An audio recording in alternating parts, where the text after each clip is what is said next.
သင်သည်အမှန်တကယ်ငြိမ်းချမ်းပြီးပျော်ရွှင်ပါသလားကျွန်ုပ်တို့သည်အသက်ရှင်နေထိုင်စဉ်တွင်ဖြေရှင်း၍မရသောပြဿနာတွေအလယ်မှာရှိနေတဲ့အချိန်ကပိုများပါတယ်မိသားစုပြဿနာအလုပ်အကိုင်ပြဿနာသားသမီးတွေရဲ့ပြဿနာစိတ်ချ၍မရနိုင်သောအနာဂတ်ဝိညာဉ်ပြဿနာကိုယ်ကာယပြဿနာစသောပြဿနာတွေကနေ့တိုင်းကျွန်ုပ်တို့ရှိမှအစဉ်အမြဲနေပါတယ်ဒါကြောင့်ဘိန်းပြူသော၎င်းအရက်သေးစားတို့ကိုဆွဲလန်းပြီးအပျော်ပါးလိုက်စားလျက်ရှိနေကြပါတယ်ဖြေရှင်းနိုင်သောအချက်တွေမရှိလို့ဘာသာတရားအယူတီးခြင်းလက်ကိုးကွယ်ခြင်းတော်လဲငွေကြေးအာဏာရှိသောအရာတွေပေါ်မိခိုပြီးနေထိုင်ကြပါတယ်ဘာကြောင့်အဲ့ဒီပြဿနာတွေဖြစ်လာရတာလဲ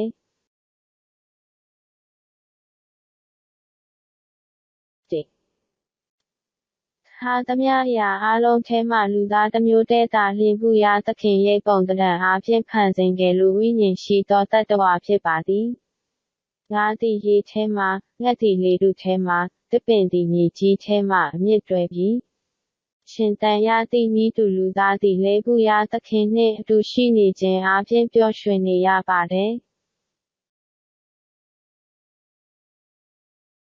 နေ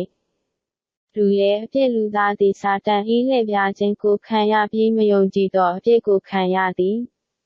နောက်ဆုံးလူသားသည်ဘုရားသခင်ထံတော်ကထွက်သွားပြီးကျွန်ုပ်တို့၏ဝိညာဉ်သည်တည်ခြင်းတရားသို့ကြရောက်၍စာတန်၏အုပ်ဆိုခြင်းကိုခံယူပြီးနေထိုင်ခဲ့ရသည့်စာတန်သည်ဘုရားသခင်ကိုဆန့်ကျင်ပြီးလူသားတွေစီကိုဒုက္ခဝေဒနာများယူဆောင်လာပြီးနောက်ဆုံးပျက်စီးစေပါသည်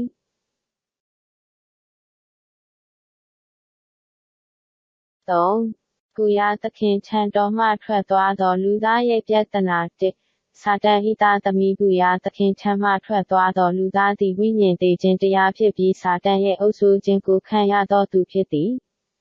2. ရုပ်တုကိုးကွယ်ခြင်းအဲ့ဒီရလဒ်ကအယူသီးခြင်း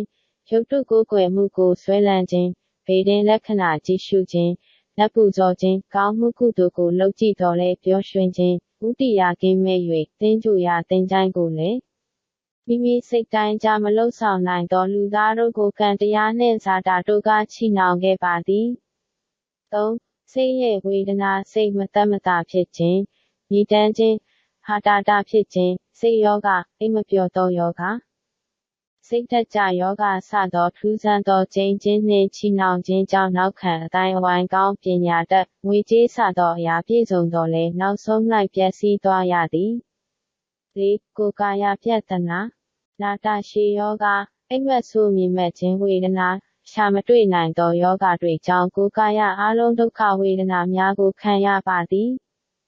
5. သေခြင်းနှင့်ငရဲနိုင်ငံတရားစီရင်ခြင်းဘုရားသခင်ကိုဆန့်ကျင်ပြီး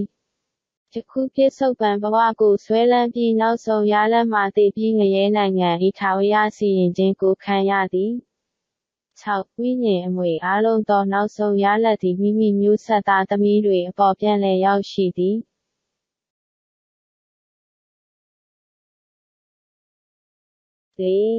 တခုတည်းသောအဖြစ်ခရစ်တော်ယေရှုခရစ်တော်ယေရှုသည်ယေပယောဟိတ်အစစ်ရှင်ဘုရင်အစစ်ယေပယောဟိတ်အစစ်ဘဝ၏အခြေခံပြဿနာဖြစ်သောအပြစ်သည်စာတန်ဘုရားသခင်ကိုစွန့်ခွာခြင်းပြဿနာကိုသင်ဖြေရှင်းခဲ့သည်အကျဉ်သူသည်ယေရှုခရစ်ကို၎င်း